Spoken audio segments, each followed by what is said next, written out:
Father Onorato recounted. We rode together on my motorcycle to the rotunda of San Giovanni. We arrived at the monastery just before noon.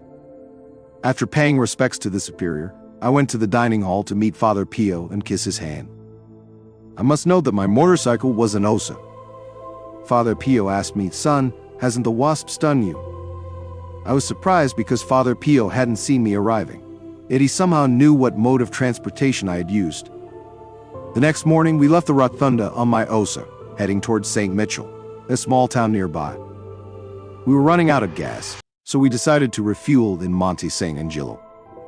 However, upon entering the town, we found that all the gas stations were closed. We decided to return to the rotunda of San Giovanni, hoping to encounter someone along the way who could help us. I worried about my brothers in the monastery. It would be ingratitude to miss the midday meal, as I knew they were expecting me. Suddenly, the engine started making noise due to lack of gas, and after a few meters, the motorcycle stopped. Upon checking the tank, it was empty.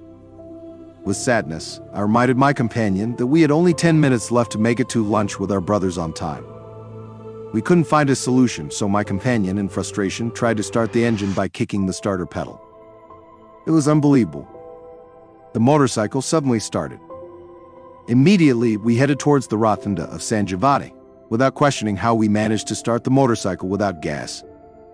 When we arrived in the middle of the square, the motorcycle stopped again, just as suddenly as it had started.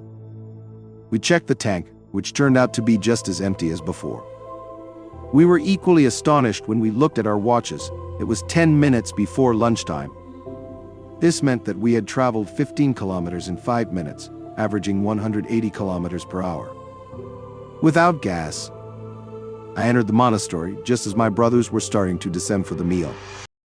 When I went to see Father Pio, he just ironic smiled at me.